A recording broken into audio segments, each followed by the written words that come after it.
جبکہ گلحان جو اپنی گرتی ہوئی صحت کی وجہ سے پریشان تھا، اس نے بغیر لگی لپٹی رکھی ہاں کر دی، جبکہ شاہد کے والد نے ابھی شاہد سے مشورہ بھی نہیں کیا تھا۔ قسمت میں ان دونوں کا ساتھ لکھا تھا۔ یوں سادگی سے بانو اور شاہد کا نکاح ہوا، اور کچھ عرصہ تو وہ وہیں پشاور میں رہے، مگر گلحان کے انتقال کے بعد شاہد کا بھی ٹرانسفر ہو گیا، اور یوں وہ اپنے والد اور بانو کے ہمراہ لاہور واپس آ گئے۔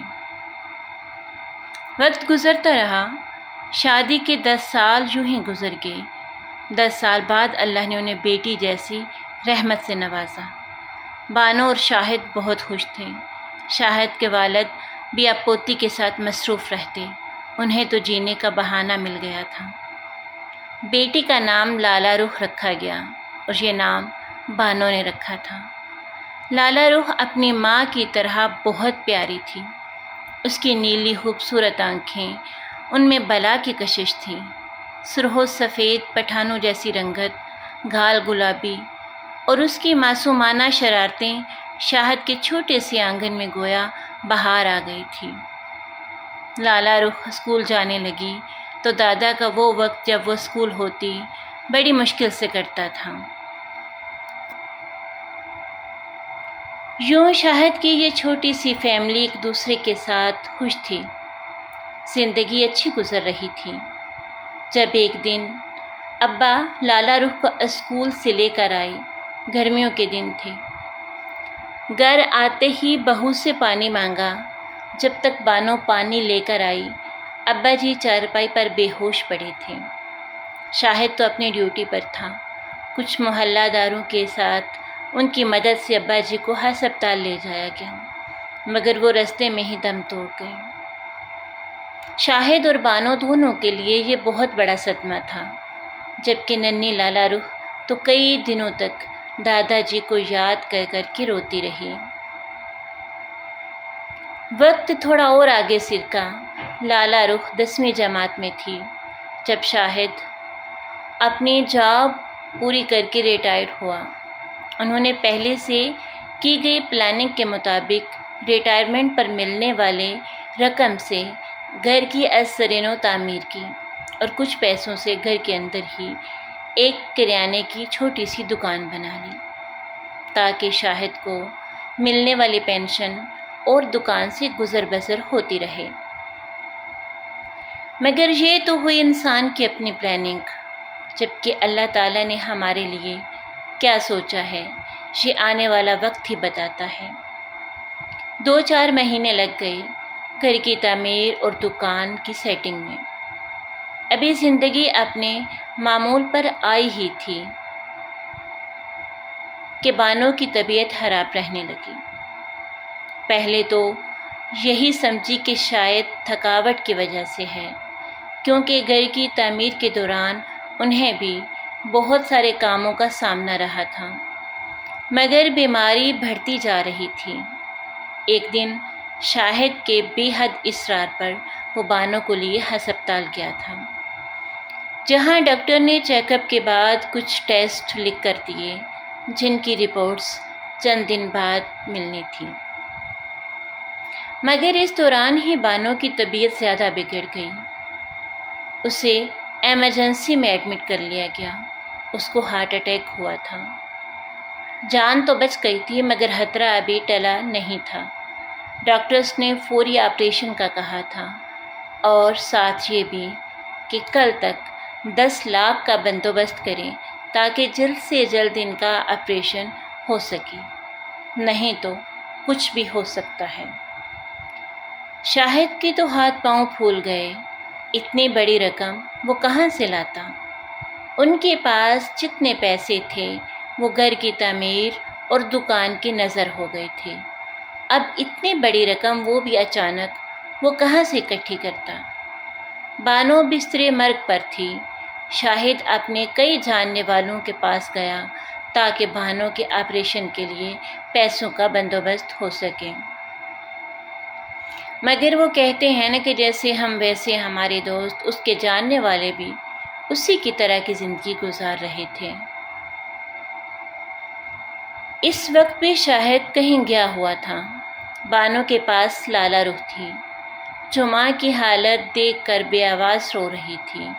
بانو نے ایک دو بار لالا رخ کو اپنے قریب بلا کر اس کا ماتھا چوما، اسے تسلی دی کہ وہ جلد ٹھیک ہو جائے گی۔ یہ کہتے ہوئے بانو کی آنکھیں بھی بھر آئیں، جس سے لالا رخ کے رونے میں روانی آ گئی تھی۔ یہ ایک بیمار اور لاچار ماں اور معصوم اور پریشان بیٹی کے دکھ کا لمحہ تھا، مگر نرس نے لالا رخ کو ڈانٹ دیا کہ مریض کو پریشان نہ کرے۔ لالا رخ نے ماں کی طرف دیکھا جس کی حالت بگڑنے لگی تھی۔ نرس تیزی سے بانو کی طرف بڑھی، جبکہ لالا رخ کمرے سے نکل گئی اور باہر سیڑھیوں پر بیٹھ کر رونے لگی۔ کبھی با آواز بلند دعائیں کرنے لگتی کہ اس کی ماں جلد از جلد ٹھیک ہو جائے اور اس کے ابا کو کہیں سے پیسے مل جائیں اماں کے علاج کے لیے۔ کئی لوگوں نے اس کے پاس سے گزرتے ہوئے بڑی حیرانی سے اسے دیکھا، جو کہ اپنی ہی پریشانی میں آس پاس کی دنیا کو بھول گئی تھی۔ رو رو کر آنکھیں سوجنے لگیں، گھٹنوں پر رکھے سر رکھے وہ کتنی ہی دیر روتی رہی۔ کوئی بھی نہیں تھا اس کے پاس جو اسے تسلی دیتا۔ ارد گرد کے سبھی لوگ اپنی اپنی پریشانیوں میں گھرے تھے۔ تبھی جب اس نے گھٹنوں پر رکھا سر اٹھایا تو کسی کی نظریں اس کے معصوم چہرے اور روتی آنکھوں پر ٹھہر سی گئیں، اور وہ خود کو روک نہ سکا اس کے قریب آنے سے۔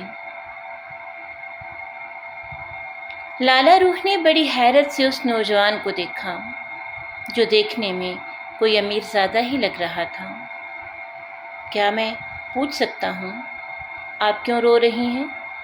اس نے نہایت نرمی سے اس روتی ہوئی معصوم لڑکی سے پوچھا۔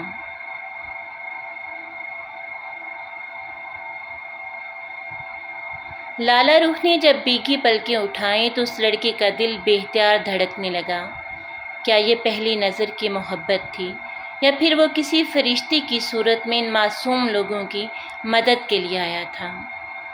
لالا رخ کو چند لمحے لگے تھے یہ سمجھنے میں کہ وہ کوئی مذاق تو نہیں کر رہا تھا، بلکہ وہ واقعی اس سے اس کا مسئلہ ہی پوچھ رہا تھا۔ وہ شکل سے ہی ایک شریف اور مہذب انسان لگ رہا تھا۔ میری امی بیمار ہیں، ان کے آپریشن کے لیے ڈاکٹر نے 10 لاکھ مانگے ہیں، مگر ہمارے پاس پیسے نہیں ہیں۔ میری امی کی حالت ہر گزرتے پل کے ساتھ خراب ہو رہی ہے، جبکہ ابا پیسوں کا انتظام کرنے گئے ہیں۔ لالا رخ جب بولی تو ایک ہی سانس میں سب کہہ ڈالا۔ تبھی شاہد بھی مایوس سا بوجھل قدم اٹھاتے ہسپتال میں داخل ہوا تھا۔ اس نے دیکھا کہ لالا رخ کے پاس کوئی انجان لڑکا کھڑا نہ جانے اس سے کیا کہہ رہا ہے۔ وہ تیزی سے چلتا ان کے پاس آیا تھا۔ لالا رخ نے ابا کو دیکھا تو لپک کر ان کے سینے سے جا لگی۔ ابا، ہو گیا پیسوں کا انتظام؟ شاہد نے اس کے سر پر پیار سے ہاتھ پھیرتے اسے تسلی دی کہ ہو جائے گا، اللہ تعالیٰ کوئی نہ کوئی راستہ نکالے گا انشاءاللہ۔ جبکہ وہ لڑکا ابھی وہی کھڑا یہ ایموشنل سین دیکھ رہا تھا۔ آپ کون؟ شاہد کا دھیان ایک بار پھر اس لڑکے کی طرف کیا تھا۔ آپ چاہیں تو میں آپ کو یہ پیسے دے سکتا ہوں، مگر میری ایک شرط ہوگی۔ مگر کیوں؟ آپ ہمیں پیسے کیوں دیں گے جبکہ میں آپ کو جانتا تک نہیں؟ شاہد نے اس لڑکے کو باغور دیکھتے ہوئے کہا۔ انکل پلیز میری بات کو غلط مت سمجھیے گا، اس وقت آپ بھی پریشان ہیں پیسوں کے لیے اور میرے بھی کچھ مسائل ہیں۔ مجھے لگتا ہے کہ ہم دونوں ایک دوسرے کے لیے اچھے ثابت ہو سکتے ہیں، آپ مجھے غلط نہ سمجھیں۔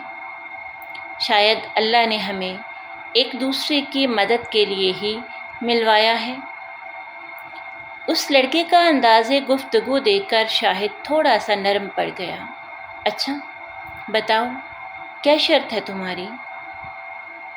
بدلے میں آپ کی بیٹی سے نکاح کرنا چاہتا ہوں۔ اور اس کے یہ الفاظ کسی ہتھوڑے کی طرح لگے تھے شاہد کو۔ کیا بکواس کر رہے ہو تم؟ میرے پاس فالتو وقت نہیں ہے تمہاری فضول باتیں سننے کے لیے، تم جا سکتے ہو۔ شاہد کی مارے ضبط کی آنکھیں لال انگارہ ہو گئیں۔ انکل پلیز، تم ہمیں سمجھ کیا رہے ہو؟ ہم شریف اور عزت دار لوگ ہیں، اور تم کہہ رہے ہو کہ میں چند پیسوں کے عوض اپنی بیٹی کو بیچ دوں؟ شاہد کی آواز شدت غم و غصے سے کانپ رہی تھی۔ جاؤ تم اپنی راہ لو، ہم پہلے ہی بہت پریشان ہیں، ہمیں مزید پریشان مت کرو۔ انکل میں نکاح کرنا چاہتا ہوں، میں بھی کوئی ایسا ویسا لڑکا نہیں ہوں، آپ میرا یقین کریں۔ ٹھیک ہے، ابھی آپ غصے میں ہیں، مگر یہ میرا کارڈ رکھیں، جب آپ کو لگے کہ میں صحیح ہوں اور آپ کو میری ضرورت ہو تو آپ مجھے کال کر لیجیے گا۔ شاہد نے اس کا دیا کارڈ غصے سے پھینک دیا اور بانو کی طبیعت معلوم کرنے کے لیے آگے بڑھ گیا، جبکہ لالا رخ نے چپکے سے وہ کارڈ اٹھا لیا اور اسے ایسا کرتے وہ لڑکا دیکھ چکا تھا۔ وہ ہلکا سا مسکرایا اور ہسپتال سے باہر نکل گیا، جبکہ بانو لالا رخ اپنے امی ابا کی طرف چلی گئی، جہاں بانو کی طبیعت کافی بگڑ چکی تھی۔ ڈاکٹرز نے شاہد سے کہہ دیا کہ جتنی جلدی ہو سکے وہ پیسوں کا انتظام کر لے، وگرنہ حالات کا ذمہ دار وہ خود ہوگا۔ شاہد بیچارے کا کہیں بس نہ چل رہا تھا۔ 2-4 لوگوں سے ادھار پیسوں کے لیے کہا تو 1-2 کی طرف سے بس 1 لاکھ کا ہی انتظام ہو پایا تھا۔ شام ہو چکی تھی اور اگلے دن آپریشن تھا۔ بانو کی طبیعت سنبھل نہیں رہی تھی۔ لالا رخ ماں کے پاس بیٹھی تھی، وہ کچھ سوچ رہی تھی۔ شاہد ایک بار پھر نامراد لوٹا تھا۔ وہ ویٹنگ ایریا میں بیٹھا تھا جب لالا رخ چپکے سے اس کے پاس آ کر بیٹھ گئی۔ ابا ایک بات پوچھوں؟ ہاں میری بچی، کیوں نہیں؟ شاہد نے اس کے سر پر پیار سے ہاتھ پھیرتے ہوئے کہا۔ اگر خدا نخواستہ امی کو کچھ ہو گیا تو ہم کیسے ان کے بغیر رہ پائیں گے؟ کچھ نہیں ہوگا بانو کو، تم پریشان مت ہو۔ شاہد کو اپنی آواز بھی اجنبی لگی تھی۔ یہ کہتے ہوئے آپ بات کیوں نہیں مان لیتے ان کی؟ کس کی؟ شاہد نے لالا رخ کی طرف دیکھتے ہوئے پوچھا۔ وہی جو پیسے دے رہے ہیں، امی ٹھیک ہو جائیں گی نا تو سب ٹھیک ہو جائے گا۔ ابھی تم چھوٹی ہو، تم نہیں سمجھو گی ان باتوں کو۔ نہیں بابا، میں بس اتنا جانتی ہوں کہ امی کا آپریشن ہو جائے اور وہ بالکل صحت یاب ہو جائیں، بس۔ آپ میری بات مان لیجیے نا، اور کوئی راستہ نہیں ہے ہمارے پاس، اور نہ ہی اتنا وقت بچا ہے۔ لالا رخ کے بے حد اصرار پر بھی شاہد کا دل نہیں مان رہا تھا، مگر لالا رخ نے اس کا دیا کارڈ ابا کو تھمایا اور کہا کہ آپ اسے فون کر کے کہہ دیں وہ ہمیں پیسے دے دے، ہمیں اس کی یہ شرط منظور ہے۔ شاہد بے بسی کی آخری انتہا پر تھا جب اس نے کانپتے ہاتھوں سے وہ نمبر ڈائل کیا، اور وہ تو شاید اسی کال کا انتظار کر رہا تھا۔ پہلی بیل پر ہی کال ریسیو ہوئی تھی۔ ہیلو۔ لالا رخ نے اپنا ہاتھ ابا کے کندھے پر رکھتے انہیں حوصلہ دینے کی کوشش کی تھی۔ بمشکل 1 گھنٹہ گزرا ہوگا، رات کے 10 بج رہے تھے جب وہ لڑکا پیسوں کے ساتھ نکاح اور 2 گواہ لیے ہسپتال میں تھا۔ ہسپتال کے صحن میں لالا روح کا نکاح ہوا تھا اسفندیار کے ساتھ، اور طے یہ ہوا کہ جب تک بانو صحت یاب ہو کر گھر نہیں جائے گی تب تک رخصتی نہیں ہوگی۔ بانو کی آپریشن کے لیے پیسے جمع کروا دیے گئے۔